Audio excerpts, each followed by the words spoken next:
l'axe représentation et traitement du langage s'intéresse donc à la façon dont le langage est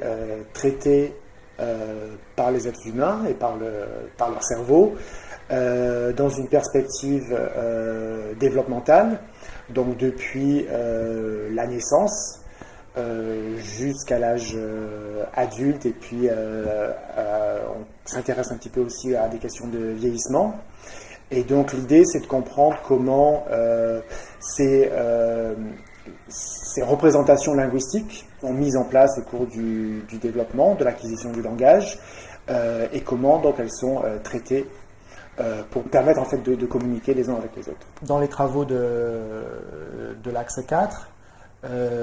une dimension fondamentale, c'est l'approche donc cross-linguistique ou interlinguistique, où on va comparer en fait comment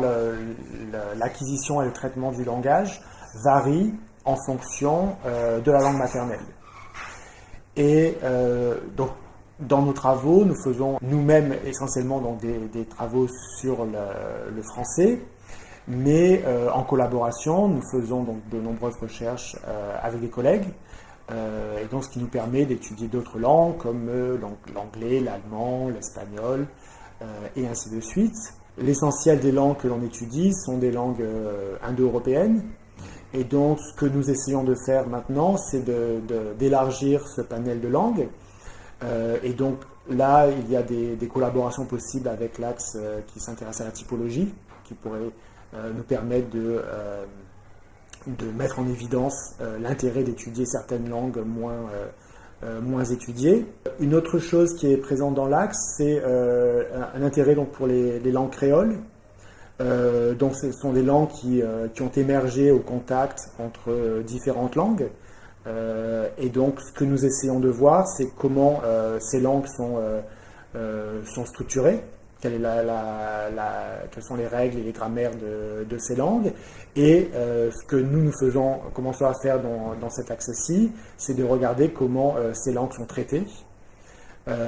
pour voir donc à nouveau donc déterminer donc les similitudes et les différences. Et puisque les créoles donc sont issus donc du contact entre différentes langues, ça nous permettra de voir si certaines propriétés caractéristiques du traitement sont plus liées à l'une ou l'autre des langues ayant contribué au créole. Dans la continuation de nos projets, une dimension que l'on voudrait rajouter, ce sont en fait des recherches qui s'intéresseraient à la question de la variabilité interindividuelle, puisque ce que l'on sait, c'est que donc même dans un groupe d'enfants sans problème particulier, on sait que certains enfants vont donner l'impression, en tout cas, d'acquérir le langage plus rapidement que d'autres. Et donc, ce que l'on voudrait essayer de comprendre dans le futur, c'est s'il y a des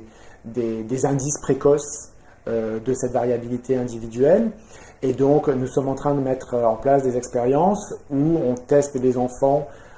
sur des tâches de perception très, très élémentaires pendant les premiers mois de vie. Et ensuite, on va faire un suivi de ces enfants à 2 ans, 3 ans, plus si on y arrive, pour voir si leur performance dans les premiers mois de vie prédit partiellement leurs compétences linguistiques ultérieures. Et donc cela nous permettra de comprendre